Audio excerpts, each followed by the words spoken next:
Animé News.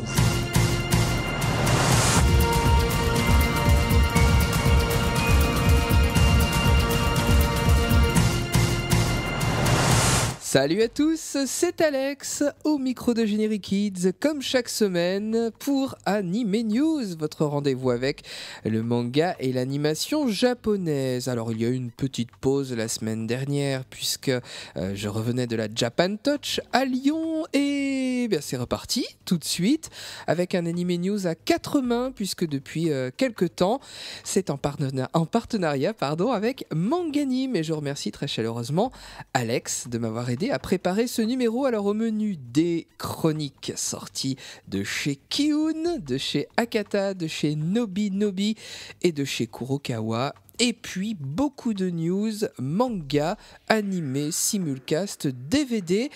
Vous êtes prêts? Vous êtes bien accrochés? Eh bien, c'est parti. On commence tout de suite avec les brèves d'Alex. Et ces brèves de mon homonyme portent sur les mangas de ces 2 dernières semaines au Japon, puisque des fins de série ont été annoncées au Japon et plus particulièrement 3 séries publiées en France qui vont nous intéresser cette semaine. Tout d'abord la fin du manga King's Game Origin, c'est, vous le savez, le 3e volet de la saga King's Game édité en France par Kiun et dont le 6e et dernier tome sortira au printemps 2016 au Japon. À la même période, l'ultime volume d'Arachnid sera édité dans l'archipel nippon. 14 tomes prévus donc pour cette série dont le 4e opus vient de sortir en France chez Soleil Manga. On a donc de la marge. Et puis la prépublication de Fairy Tail Blue Mistral vient également de se terminer au Japon.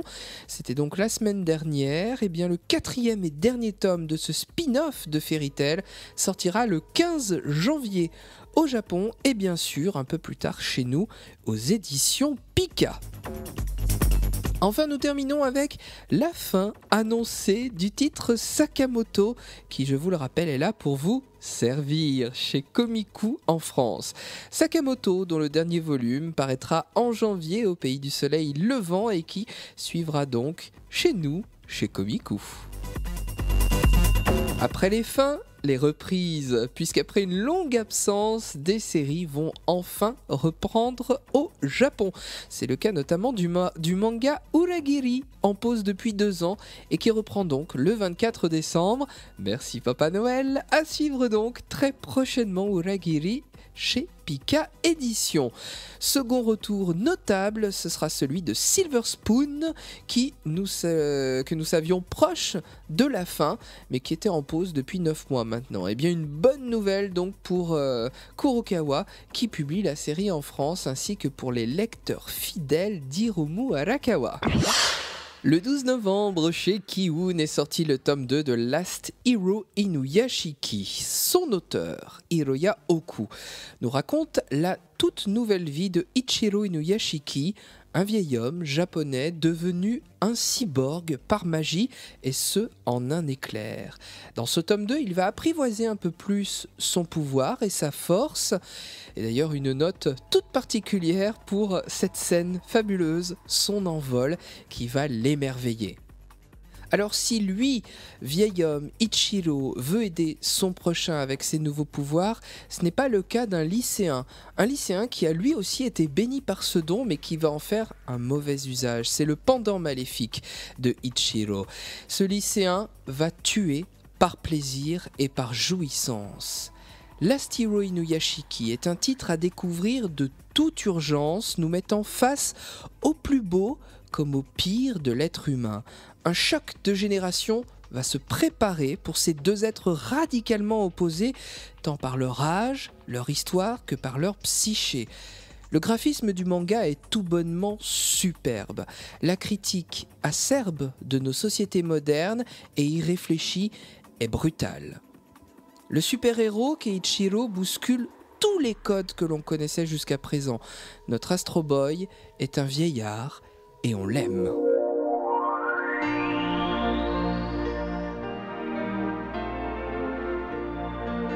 Le 12 novembre, chez Kiun, c'était aussi la sortie dans la collection Latitude du très touchant L'Oiseau Bleu. Vous connaissez peut-être le chef-d'œuvre de Maeterlinck. Cette pièce de théâtre de 1908 avait déjà été adaptée par les Japonais en série animée. Elle avait été diffusée dans les années 1980 en France. Il s'agit là d'un manga, d'un one-shot que se réapproprie Takashi Murakami et qui réécrit totalement bien sûr l'histoire. Il revisite donc ce chef-d'œuvre à travers un one-shot bouleversant. Plus rien à voir avec Tiltil et Mythil, vous les oubliez. Ici, c'est une famille japonaise, tout ce qu'il y a de plus classique. Yuki, Naoki et leur petit garçon Shu, qui est âgé de 5 ans. Ils reviennent d'un pique-nique et ils subissent un grave accident de voiture. Cette famille, parfaitement heureuse, est alors brisée. Le petit garçon décède et le père, Naoki, est plongé dans un coma végétatif. C'est avec beaucoup de pudeur et de justesse que Takashi Murakami parvient à nous conter cette tragédie. Il sait poser en images et en dialogue le quotidien atrocement douloureux d'une femme seule dont la vie s'est déchirée. L'auteur aborde aussi à travers le père de Naoki la maladie d'Alzheimer dans tout ce qu'elle a de terrible pour le malade et pour ses proches. C'est une double approche d'autant plus délicate quand on pense au drame que surmonte cette famille endeuillée. L'Oiseau bleu est donc, vous l'aurez compris, un one-shot que je vous conseille de tout cœur aux éditions Kiun. En plus, dans leur collection grand format, la collection Latitude, c'est sorti le 12 novembre. Colère nucléaire, tome 1 de Takashi Imashiro est disponible depuis le 12 novembre aux éditions Akata.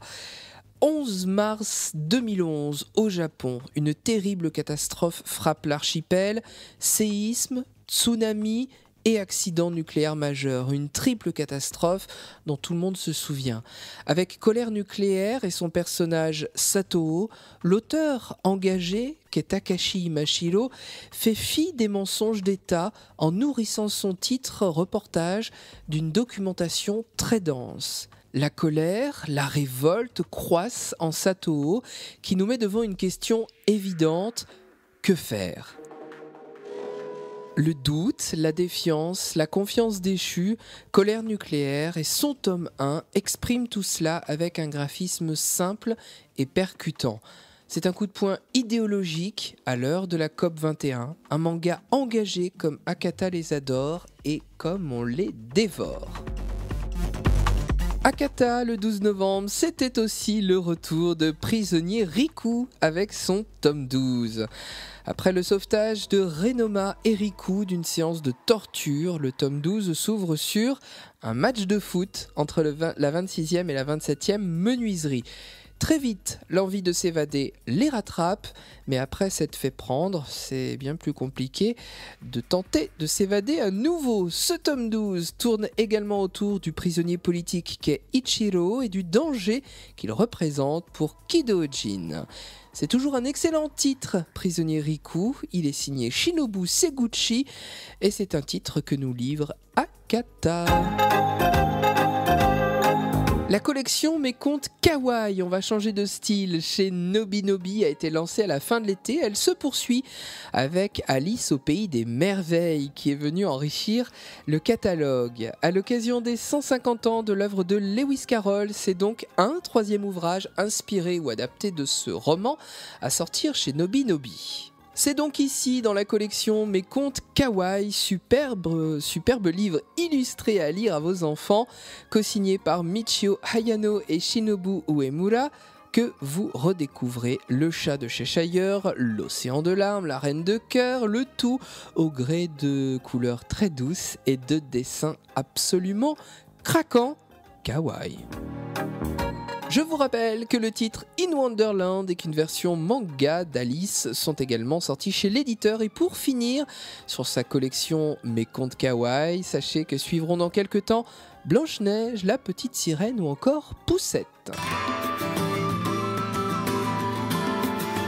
Dès mercredi, la magie va opérer avec la sortie du tome 21 de Magi, The Labyrinth of Magic chez Kurokawa.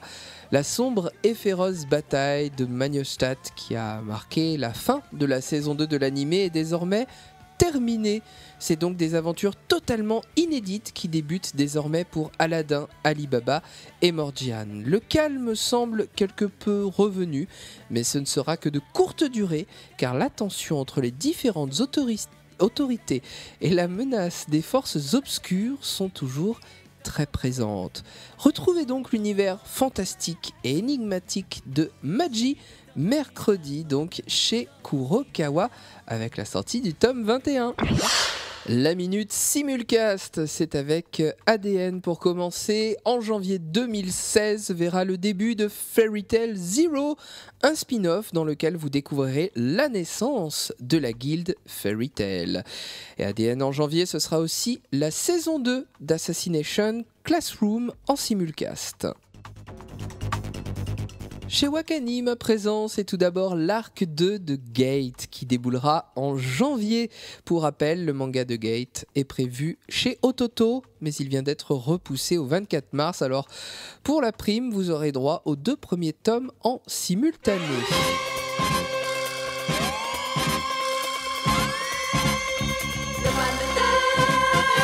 Wakanim, en ce moment, c'est surtout depuis le 3 décembre, Lupin 3, l'aventure italienne.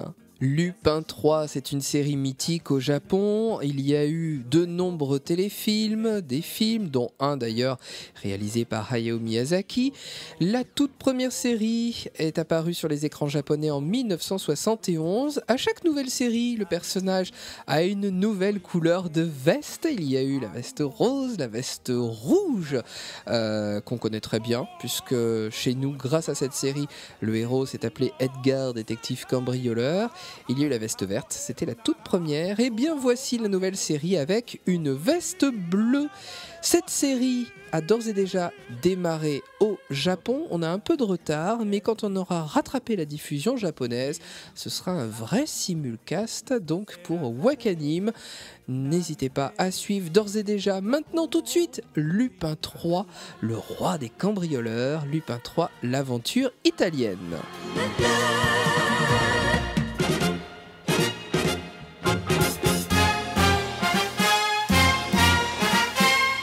Les amoureux de Gonagai vont être contents puisque ça y est, toute la série de Goldorak est disponible en Blu-ray. Le 3e coffret Blu-ray est sorti donc chez AB Vidéo.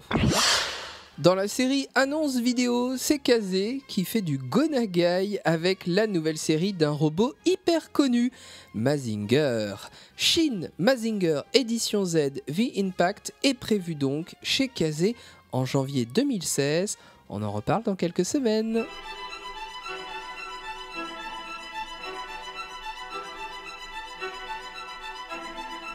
Un monument de l'animation japonaise fait son retour en haute définition chez All The Anime.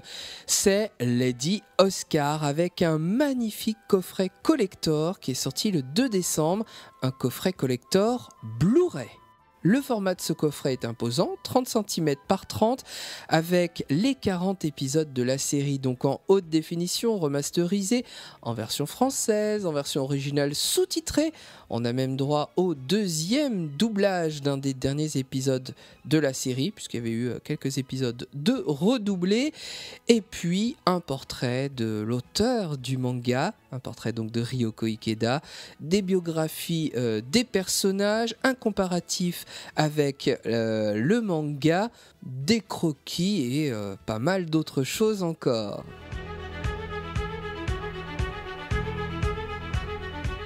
On ne présente plus cette superbe série qui a fait les beaux jours de Récréa 2, qui revisite l'histoire de France et nous raconte donc l'histoire de Oscar de Jarget qui doit protéger Marie-Antoinette, mais dont le destin va prendre une tournure inattendue. L'histoire de France à la sauce shoujo et à la sauce japonaise, c'est bien entendu une réussite orchestrée par Osamu Dezaki et Akio Sugino. Ce coffret Blu-ray est donc sorti le 2 décembre chez All The Anime et puis la série ressort également chez l'éditeur en coffret DVD. Et puis chez Olvi Anime, c'est le retour le 2 décembre de Sword Art Online avec sa saison 2 et surtout le dernier coffret de cette saison 2 de Sword Art Online.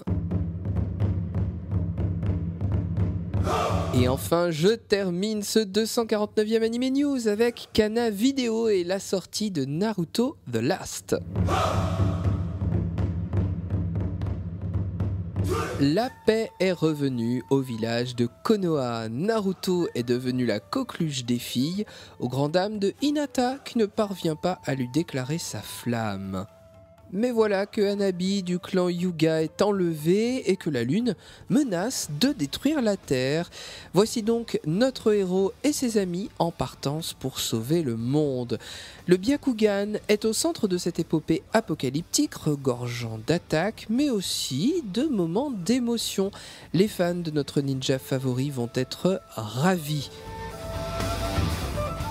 Vous avez peut-être découvert ce film au cinéma, le voici donc en édition combo collector DVD et Blu-ray avec sortie du fourreau de petits livrets. Vous trouverez des présentations des personnages, une interview de Masashi Kishimoto, quelques commentaires du staff, un peu de storyboard, de recherches graphiques, d'autres interviews, ainsi que le guide officiel du film.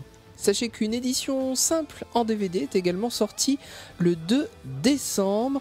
À noter aussi, côté Naruto, que c'est le même jour qu'est sortie la 30e DVD box de Shippuden, toujours chez Kana Vidéo. C'est à présent la fin de ce 249e Anime News. Il vous a été préparé par les deux Alex. Merci donc à Alexandre Louchet de Manganime, notre partenaire qui m'a aidé à préparer ce numéro. N'hésitez pas à suivre l'actu sur mon compte Twitter, Alex Animé Manga. N'hésitez pas aussi à suivre l'actu sur manganime.fr tout simplement. Et puis nos pages Facebook respectives sont à votre disposition. Le replay vidéo chaque semaine pour les retardataires, c'est sur generikids.fr, sur manganime.fr, sur YouTube et sur Dailymotion. Et puis le second rendez-vous animation japonaise de la semaine, c'est Anime Story. Chaque semaine, je vous parle d'une série que vous avez aimée. Rendez-vous le mercredi à 21h. Sur ces bonnes paroles, je vous souhaite une agréable semaine à l'écoute de Generic Kids. Prenez soin de vous, les programmes continuent. Vous êtes sur Generic Kids, vous y êtes bien, alors restez-y.